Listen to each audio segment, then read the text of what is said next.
This is Rift Rumble, the single greatest platform fighter ever conceived by man.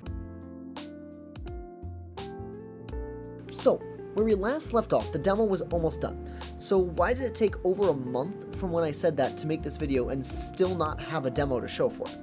Well, after I posted the last video, I decided it would be smart to overhaul the visuals of every single map in the game using Unity's post-processing system. So that's exactly what I did, and you're probably wondering what post-processing is. And basically, post-processing are these really cool camera effects that I can put over the art that are rendered in real time that allow me to make the art look nicer without having to code my own shaders. See? Before and after. Before and after. Before and after. Before and after. Okay, you get the idea. My game looks way better now that I've added the post-processing. So I held another playtest. This time with a new group of players to try and get some different people's opinions. And what did I learn from this playtest? Well, my game is unbalanced. Reaper is horribly overpowered and acts as a perfect counter to the other two fighters. This would be fine, of course, if it wasn't for the simple fact that there are only 3 fighters and Reaper is just objectively the best. We also learned that it is way too hard to kill players, and 90% of matches end with someone getting knocked off the screen. This is fine, except that it means that having the health shown on screen is pretty much useless. And this might seem like a huge game design flaw, oh my god, we're fucked, what are we gonna do? But really, it's an easy solution. I just made each fighter's health 3/4 of what it used to be, and now all of a sudden it's not really a problem anymore. Easy fucking peasy. Okay, what else? Well, I added these cute little name tags above each player, which are different colors, so you can tell different players apart who are playing the same character. I modified Reaper's jump height because he couldn't reach half the platforms, and that made me kind of sad. And the rest of the criticism was just about the lack of feedback on different moves, but this is something I knew going into the playtest since the game is still bare bones in terms of how it feels to hit and kill other players. This lack of feedback is something that I'm going to address later on in the development. Why can't you add the feedback now, Isaac? Well, I'll tell you why, Trent. Do you remember how a while ago I mentioned using Trello to organize all my thoughts and ideas? I decided that for the last few months in development, it might be really smart to put all of my timeline onto Trello as well. So right here, I'll put a visual up on the screen because the quality is going to be shit. But right here, I have April, May, June, and July all organized on Trello, so I can easily see, oh, I have 10 tasks to do in April or 7 tasks to do in May. I know what to do. In April, my plan is to get the last 3 characters added to the game, and then in May, I'm going to polish it and make them actually balanced, fun to play, stuff like that, add all the remaining to the game, you know what I mean? We'll get into June and July in a later devlog, though. So, I've got 1 month to design, draw, animate, and test 3 new characters, and then I have to make this video, and the video's already a month late, so I gotta get started. The first character to add was Tash, a super strong tank fighter, similar to Reaper but this time wielding a hammer. Her special is a dash similar to Astro's, but instead of unlimited dashes in the air, she only gets 1. But she does go extra far, but then she has to touch the ground or hit another player in order to reset her dash. Tash took about a week to develop and didn't give me too much trouble. The hardest part was animating her and timing her attacks so they don't hit before the animation does. Of course, a lot of the development time with Tash was dedicated to fixing another huge fuck-up of mine from several months ago. You see, I discovered that for whatever reason, I still had a lot of code being used from back when I had the weapon system in my game. You know, that thing that I talked about for like 20 seconds in Devlog 1?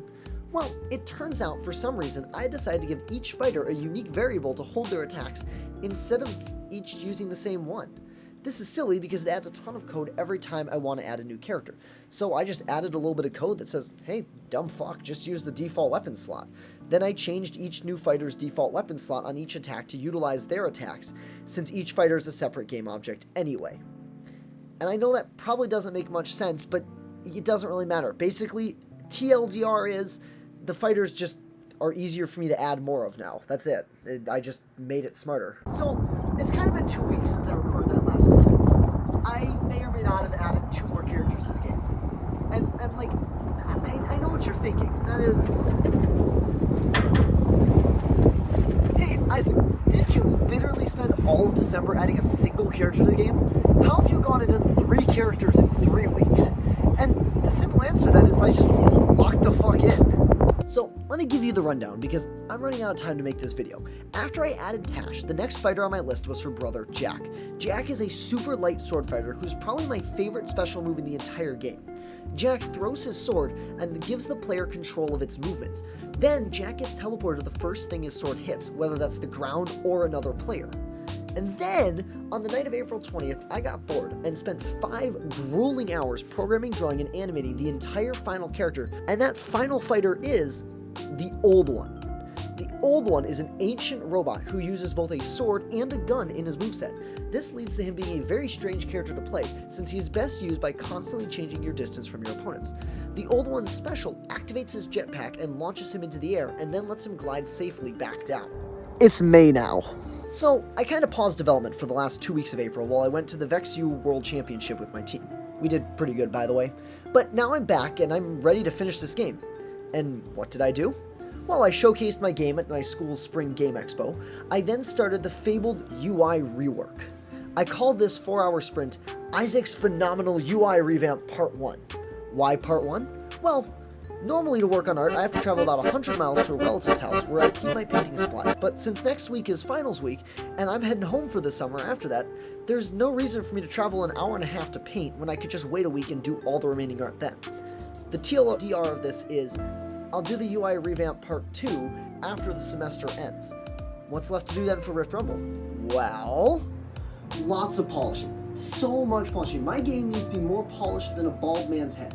Specifically, I need to add screen shake, death effects, sound effects, music, all kinds of the little things you don't really notice, but they add to the gameplay. And I have to get all of this done before June. And I still have to then chop the game in half to put into the Summer Next Fest before finally releasing the full game at the end of June. Holy f***, we got a lot done today. And there's a lot more to come. I still have a full month of polishing Rift Rumble to do. And believe me, the polishing, it's already coming along great. It has completely changed the way the game feels. You'll see in the next devlog. It's gonna be awesome shit! Fuck. Thank you so much for watching. Don't let it catch you. Wow, wow, wow, wow. Wow, wow, wow.